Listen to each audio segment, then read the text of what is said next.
Good morning, friends. Today we are going to learn the next topic of our chapter statistics. In last video we have learned the definition of a statistics and a simple graph. Simple graph, subdivided graph and the component or a percentage bar graph. Now what after that we have a topic that is frequency distribution and a measure of central tendency. So today in a statistics what we are going to learn frequency distribution and the central tendency. Now first of all we will learn what is frequency distribution.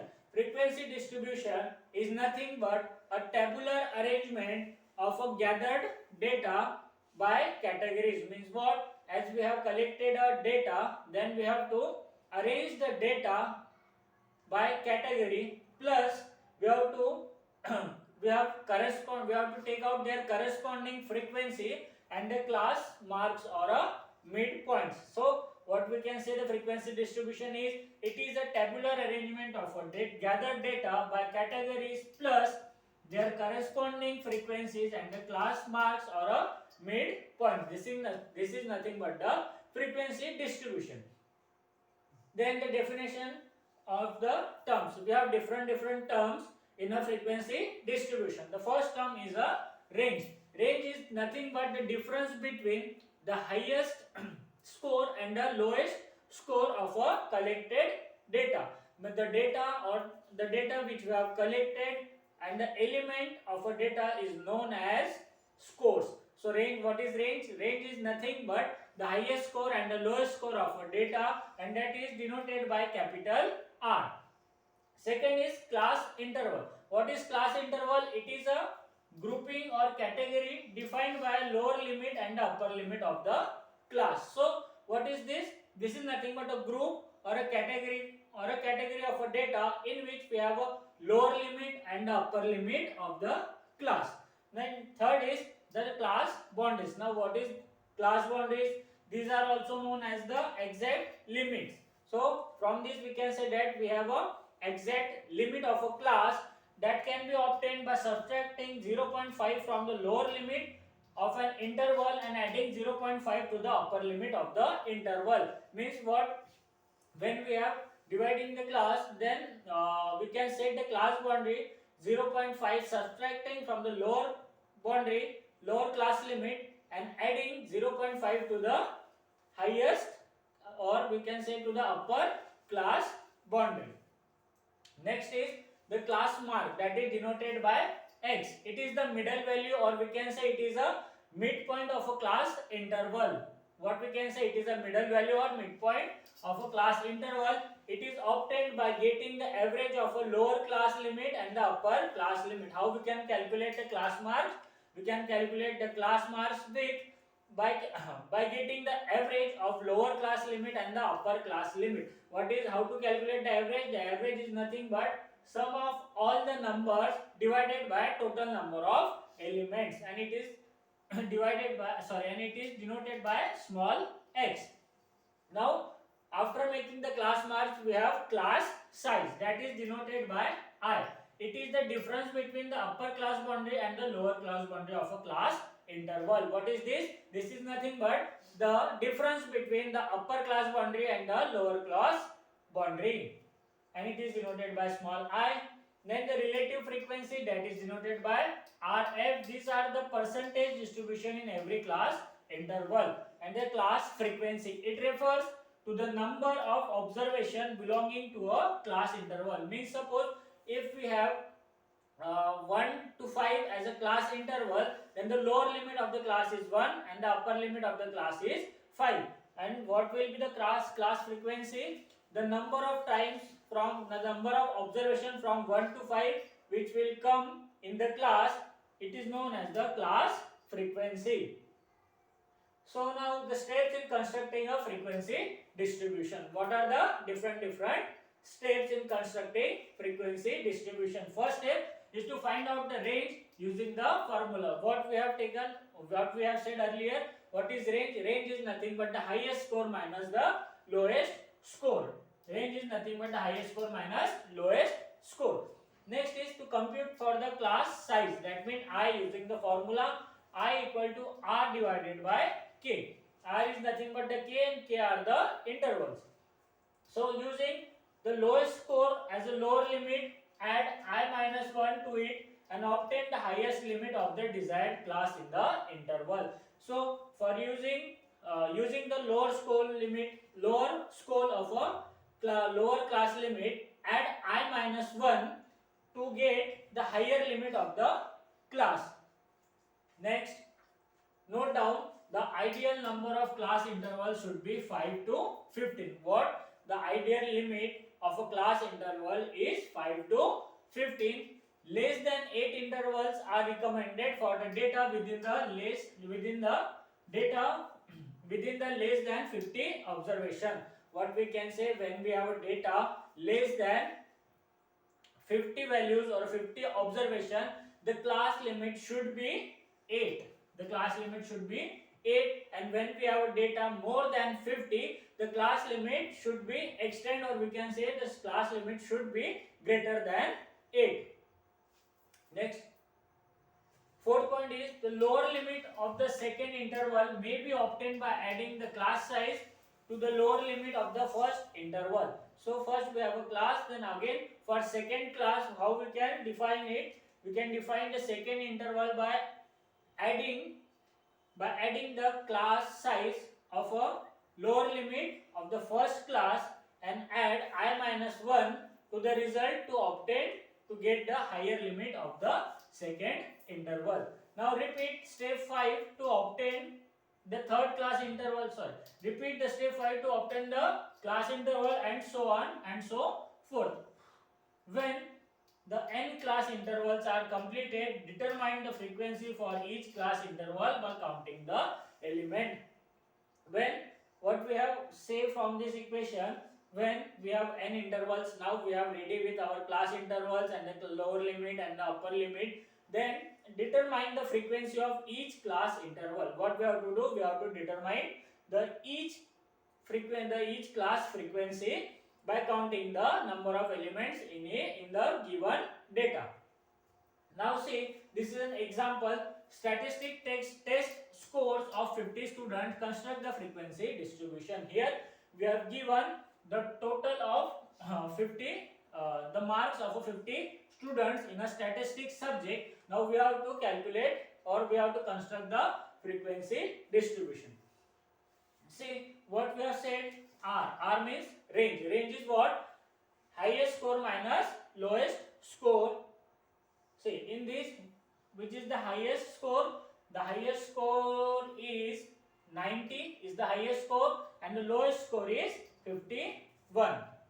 So 90 minus 51 is 39. This is nothing but the range. So got it? How to calculate the range? The range is nothing but highest score minus lowest score. Here the highest score is 90 and lowest score is 51. That is, the range is equal to 39. Now the score is below 50.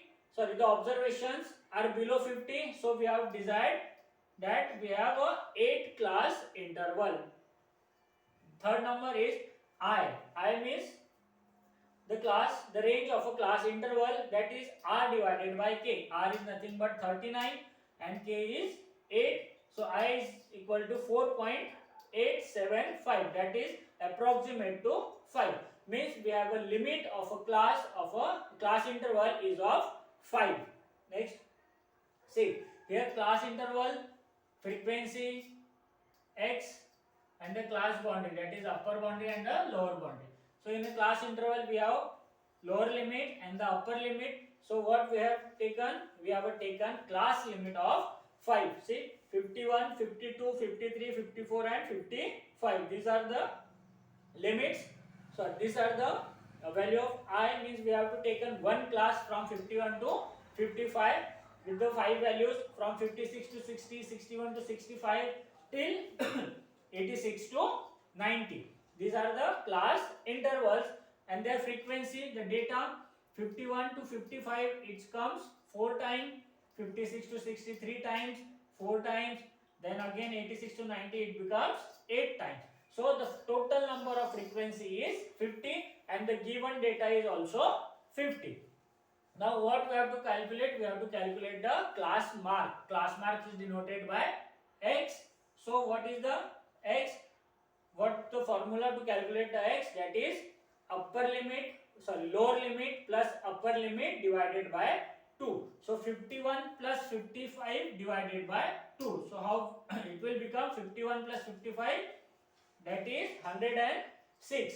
106. 106 is divided by 2. So we'll get 53. Again here take 56 plus 60. How it will become? It will become 116. 116 divided by 2, that is 58. So we'll get all the class marks, that is denoted by x. Class mark is nothing but the lower limit plus upper limit divided by 2. Now what is the next step? That is we have to make the class boundaries. So what we have done, we have said earlier that for making the class boundary, the lower limit should be minus 0.5 and the upper limit should be plus 0.5. So here 51 is the lower limit, subtract 0.5, it will become 50.5 and add 0.5 to the upper boundary, that 55.5. How will get the class limit or a class boundary for a second class? In this I minus 1 and here take I plus 1. So 55.5, this is take do minus 0.5 from this and add 0.5 in 60. So do this all for all the classes. For this class, this is 86 to 90. Subtract 0.5, that is 85.5 and add 0.5 to the upper class, that is 90.5. So that this is nothing but the frequency distribution for 50 students.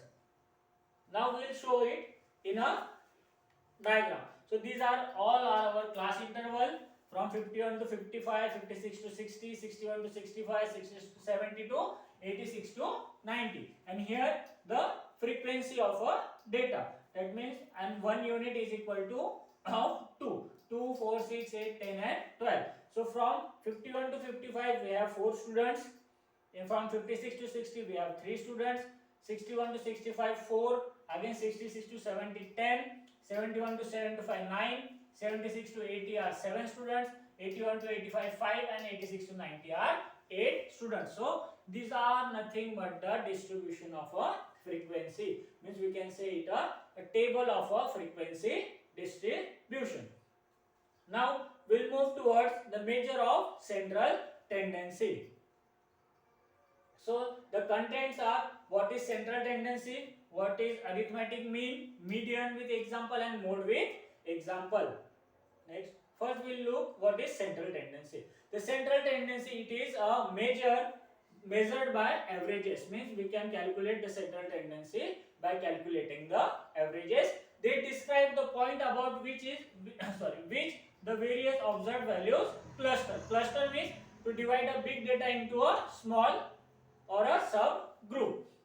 In mathematics, an average or a central tendency of a data set refers to the measure of a middle or expected value of the data set. It is nothing but the middle or a expected value we are getting from the observations.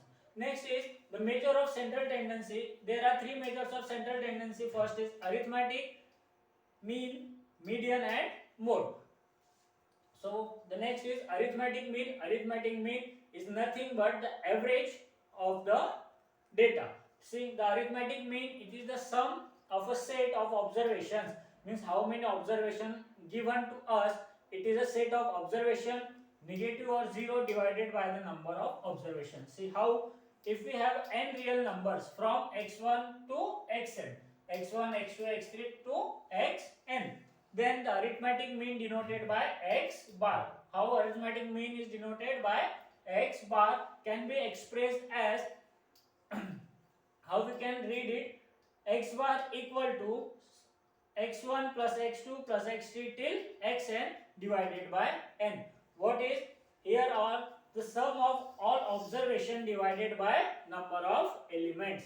We'll see an example calculation of arithmetic mean. See what here an example is given. find the arithmetic mean of the given data, and the data is 9, 3, 7, 3, 8, 10 and 2. So first of all, what is the formula? That is x bar is equal to sum of all the data divided by total number of elements. Here the sum is 9 plus 3 plus 7 plus 3 plus 8 plus 10 plus 2. And how many how many elements are there? 1, 2, 3, 4, 5, 6 and 7.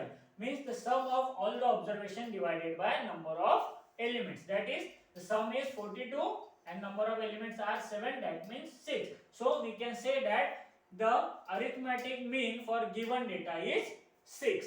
Have you understood what is arithmetic mean? Arithmetic mean is nothing but summation of all the observation divided by total number of elements. Next is to calculate the median. Median is nothing but the middle value. But while calculating the median, we have to take care for a even number data and a odd number data. See, the median is the value that falls in the middle when the observation are ordered in their ascending or descending numerical data. Means while calculating the median, we have to arrange the data either in a ascending order or in a descending order. See, to find the median, first the data set must be sorted into either ascending or a descending numerical order. Then select the median. Next, see the example. Find the median for the data set. What are the values? 3, 12, 4, 6, 1, 4, 2, 5 and 8. These are unarranged data. Now first, what is the step to calculate the median? To calculate the median, the first step is to arrange the data from ascending to descending or descending to ascending. But what we have done here, we have sorted the data from ascending to descending, from smallest to largest. Like first 1, 2, 3, 4, 5, 6, then 8 and then 12. This is nothing but the data. See, now first count the numbers. Count the numbers 1, 2, 3, 4, 5, 6, 7, 8 and 9. 9 is a odd number. So we will get easily the middle number 1, 2, 3, 4. 1, 2, 3, 4. So 4 is the middle number. So we can say that the median for the given data is 4. Next, mode. What is mode? Mode is nothing but the mode value of a distribution for which the frequency is maximum. In a simple words, mode is the value in which in the data the value which comes more times. Now the example of mode is the data is given 1, 2, 2, 3, 3, 3, 3. First arrange the data in a proper way. Here how many times 1 comes? 1 occurs only 1 time. How many times 2 occurs? 2 occurs only 2 times, and 3 occurs in a 3 times. Means the mode value of a given data is 3 because the number of observation comes more time. That is our mode. Next example of mode again. Here 1, 2, 2, 3, 3, 5. Then 2 is occurring 2 times, 3 is occurring 2 times. Then we have to take that we have 2 modes in a value. That is 2 comes 2 times and 3 comes 2 times. That is nothing but the data set has mode value 2 and 3 because they occur 2 times. So what we have studied today, we have studied measure of central tendency. In that we have studied mean, median and mode. And before that we have studied the frequency distribution table. In that we have studied class mark, range, class limit, upper limit, lower limit, and how we can decide the class boundaries. Thank you.